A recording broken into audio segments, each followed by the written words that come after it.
All right, welcome to another episode. Today's episode is going to be about WWE's Raw TV show. They're, they did the brand split back in August to help improve SmackDown ratings. That so far has succeeded. SmackDown's ratings have increased a bit and have held steady, but the last 2 3 weeks, Raw's ratings have dipped to pre-attitude numbers, meaning before 1997, ratings have gone as low as under two. Before 1997, when they hit sort of the peak, the golden era of wrestling, when they enjoyed great success and high ratings week in and week out for nearly a decade. And we'll also be talking about this Sunday coming up, Clash of the Champions, which is a Raw brand exclusive pay-per-view or network special, if you want to call it that these days. I don't think there's any more pay-per-views. That term is a little outdated when it comes to WWE, since they now have their own network. But Raw and Clash of the Champions now tie in, and if you had the stomach to watch this past Monday, or the week before, I mean, listen, I'm one of those. I've been a long time fan. I've for decades, and there's been years when I've tuned out. I haven't really tuned out completely. I haven't been able to watch live. The last time I watched live was back in August when they did the brand split, and I have to say, for about 2 weeks in a row, I actually watched Raw live, not on DVR, not on not YouTube clips. I watched it live, and it's these days that's attrition. It's tough to do. I mean, listen, Raw, when you strip it down, is a 3-hour commercial with segments splashed in between. Segments of talking, something they're promoting, and a couple of wrestling matches here and there that don't last very much, maybe besides the main event. And it's really tough to watch live. The show lasts 3+ hours, and you probably get not even 35 minutes, 40 minutes of in-ring action. But oh boy, oh boy, oh boy! And what really I'm not what I know. You're gonna say, hey, you're always complaining, and you're one of those complainers. Listen, obviously, I like the product. I want to see them do good. I want to be entertained. But I've been sounding the alarm, and not only me, it's a lot of people who think like me for the last, God, 5, 6, 7, 8 years. We see what's happening. The ratings are slipping, and it doesn't take a genius to know that the ratings are going to slip, because what we're seeing, whether it's the John Cena show, now whether you're a fan of him, fine, but you know how a vast majority of WWE fans feel. He's force fed down our throats. It's the John Cena show, and now it's the Roman Reigns show.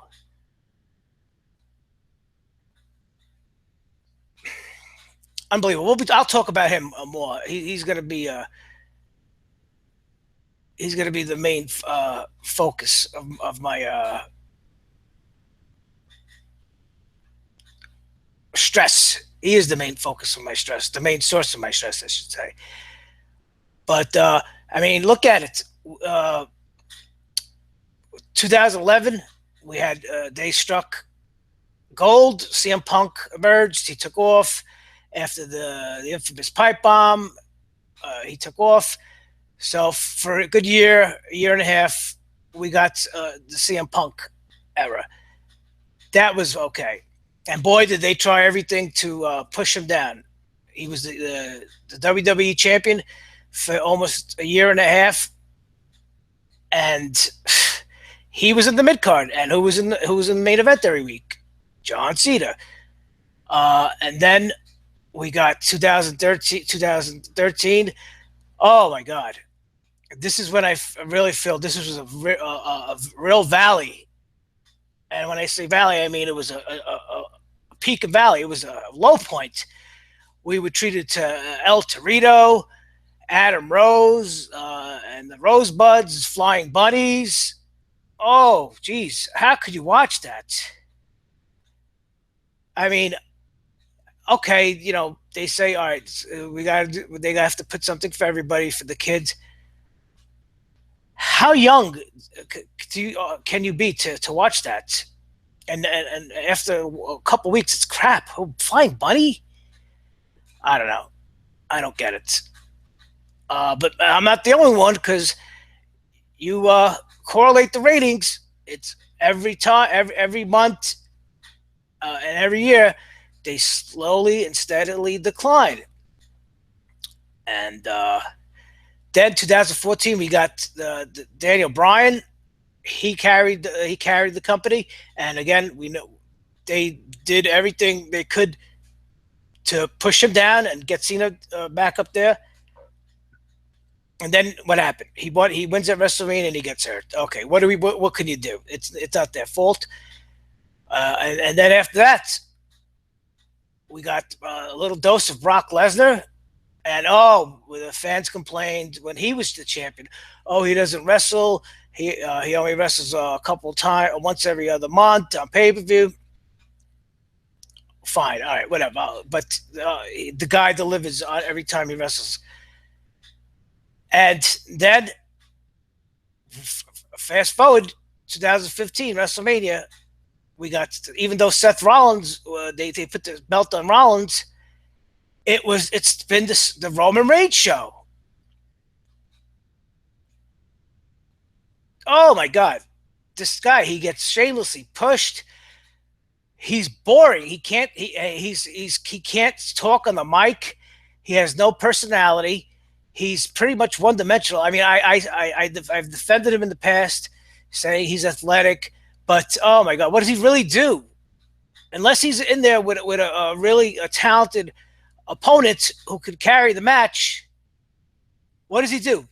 The Superman punch, the spear. You hit him with everything but the kitchen sink. You can't beat him. He can't be pinned. Oh, but then he gets suspended, which I still attest to this day. I think that was a work just to get him off TV for a month because he gets booed. I mean, again, and you have all these ex wrestlers, legends, and who defend them, like Kevin Nash and Scott Hall and anybody else. They say, oh, he gets booed, but everybody's buying the shirts and people still have buying the network. Listen, I mean, it's again, don't anybody who, and then there's these what I call the apologists, the WWE apologists, who defend WWE like they work for the company or they have a big stake in the company, who make excuse after excuse after excuse for a bad product and declining viewership. You hear, oh, ratings don't matter. They say ratings don't matter. How could you say that? Do you know they don't know anything about television? Ratings don't matter. Really? Then why did USA put the boots to Vince about SmackDown? Why do you think they went live? Why do you think they did the brand split? USA wasn't happy with SmackDown. SmackDown was getting terrible ratings. They were moving into TNA territory.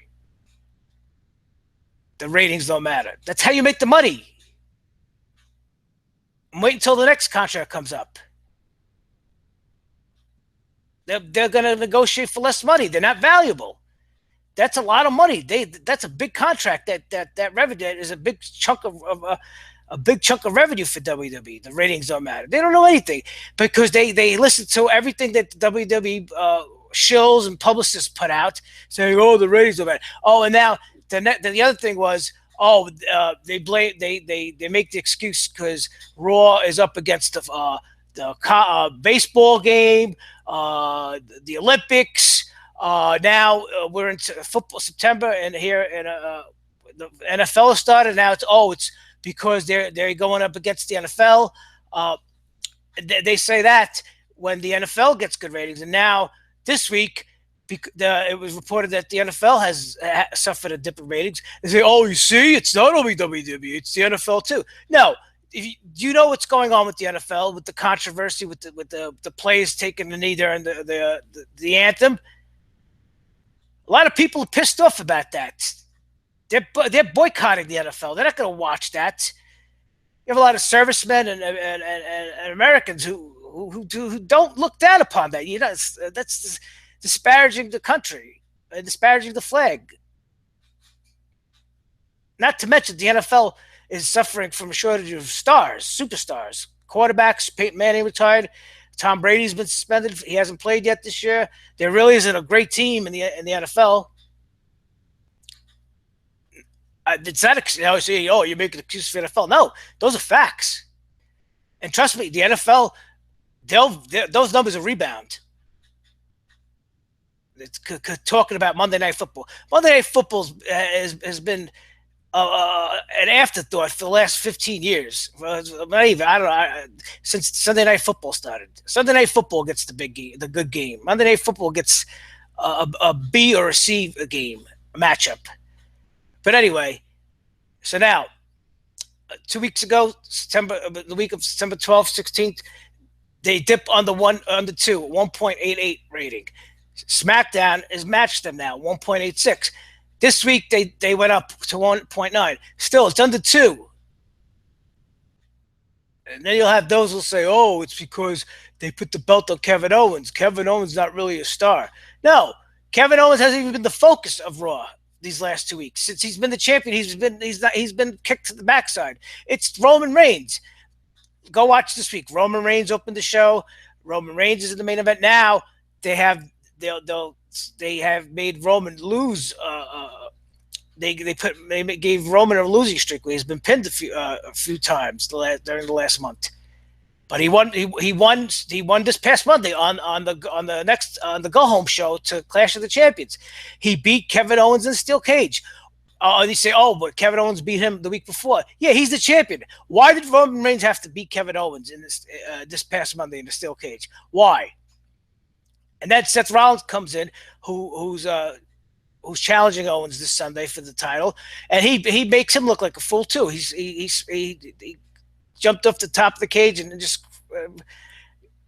like I said, go look at my video, Triple H New Authority. I said I'm glad Kevin Owens is the champion, but I hope they don't book him as a terrible weak champion. And so far, he looks that way.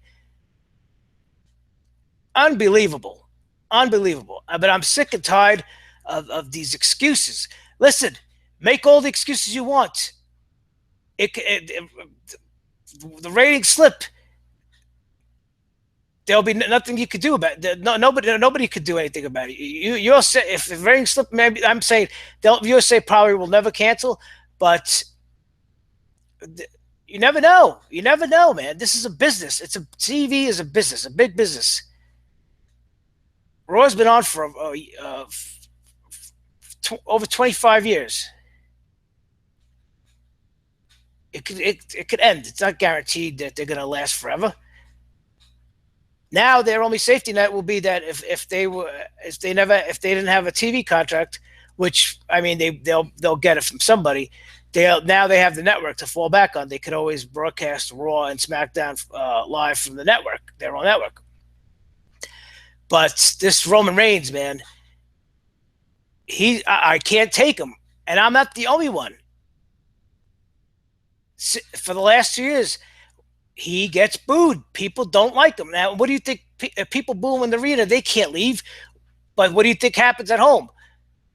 If I'm tuning in at 8:15 and I hear Roman Reigns boring the crowd to death, talking with Stephanie McMahon, another bore fest, uh, and they announced that with Mick Foley, they announced that Roman Reigns is going to be in the main event. Do you think I'm watching? I'm sticking around 2.5 hours to watch Roman Reigns for what?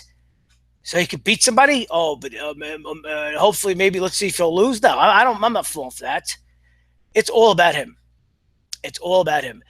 And if anybody always wonders why the WWE is so hell bent on pushing Cena and Roman Reigns ahead of the other more popular and talented stars, the only thing I could think of is Cena and Reigns are the closest thing to that WWE has created themselves from the start.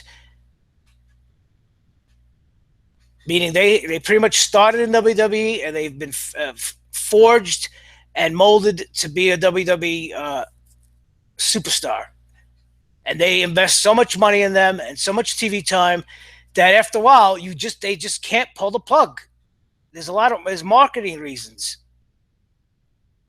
These guys have been sold to the advertisers as the face of the company. That's why they can't really turn them heel, even though it makes sense and it's killing the show. Roman Reigns should not be a face or a good guy. He needs to be a heel. And the wrestlers that the people cheer, they book them as heels. It doesn't make sense. It's killing the show. But hey, whatever. I'm just reporting. I'm just reporting the facts. But so this past Monday, Raw did nothing to get me excited about Clash of the Champions. And I know I always say I don't expect much from pay-per-views. Backlash, the SmackDown exclusive special, that show did pretty good. I liked it. Is Clash of the Champions going to be the same? I don't know. I really don't know. SmackDown has a better roster talent wise that in ring workers. But oh my god, we'll quickly run through the Clash of Champions card. The kickoff match is Alicia Fox versus Nia Jax. Nia Jax, she's been in squash matches. She's been they're booking her as the Braun Strowman of the women's division, so she'll win. Sami Zayn versus Chris Jericho. Chris Jericho, he's been one of the bright spots of Raw. He's entertaining. He's funny. His partnership with Kevin Owens has been pretty entertaining. They had great chemistry. He's going up against Kevin Owens' arch nemesis Sami Zayn this Sunday. I expect Sami Zayn to go over on this. Jericho should put him over. Chris Jericho, he's going to leave at the end of the year to tour again. So the right thing would be to put Sami Zayn over, and he probably will. Next, a lot of fans like this. The Cruiserweight champion was just crowned, T.J. Perkins, on the network. Cruiserweights, a lot of people like them.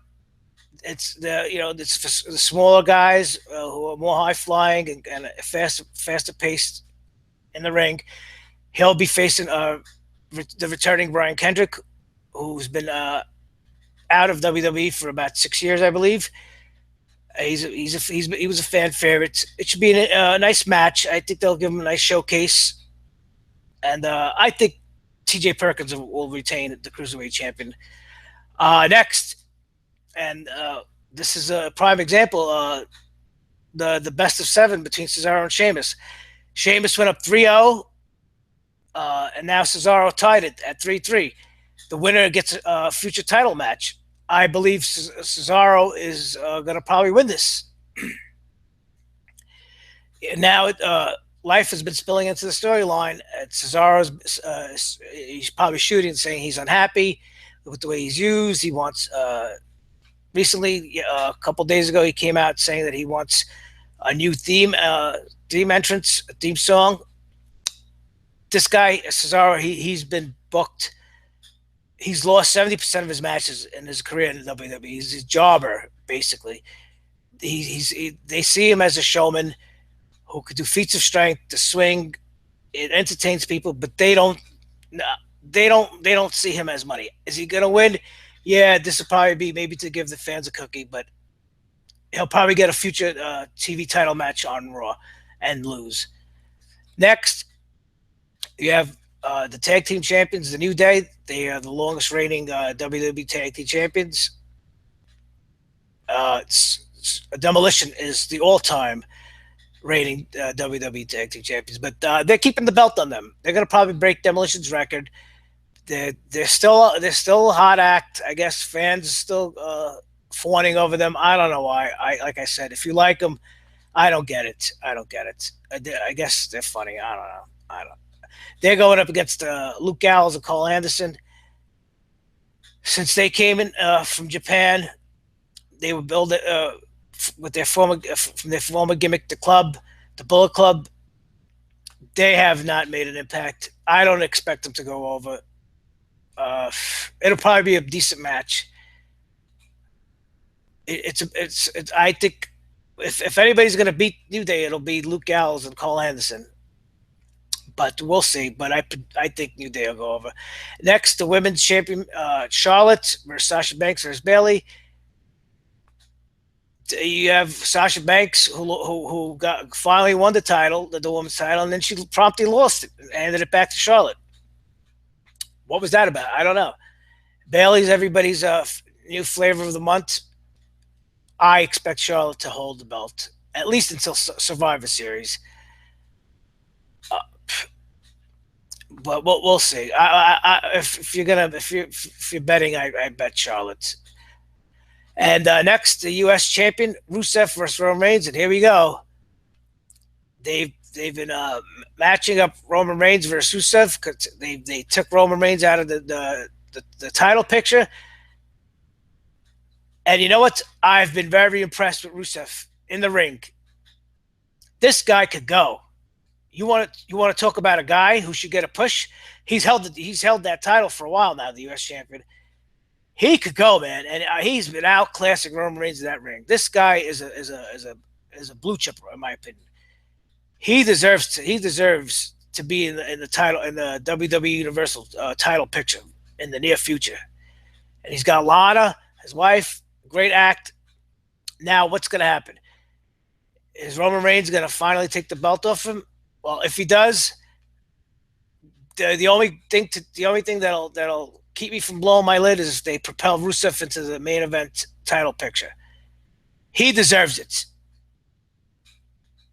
and he should. They could easily turn him heel. He gets a positive reaction from the fans. People chanting for him. He's billed as the heel foreigner.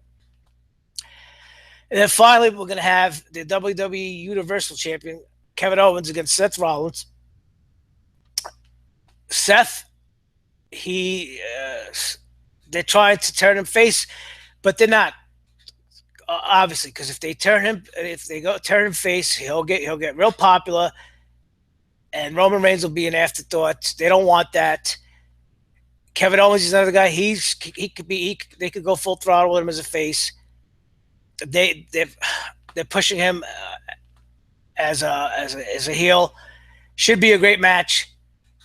I expect Kevin Owens to retain. I would be very surprised if Seth Rollins came out of here with the title. And you noticed no Triple H. He's been MIA since he interfered and caused Kevin Owens to win, basically by screwing Seth Rollins and Roman Reigns. This is an ongoing angle. They're definitely headed towards the Seth Rollins Triple H matchups down the road. I expect Kevin Owens to walk out of here somehow, some way. It'll be a good match. Look for a finish. There's going to be a finish that's going to further the storyline here. So I think that's going to wrap it up. Thank you for watching. I'll upload another video after Clash of the Champions Sunday night. Thank you for watching. and I'll see you soon.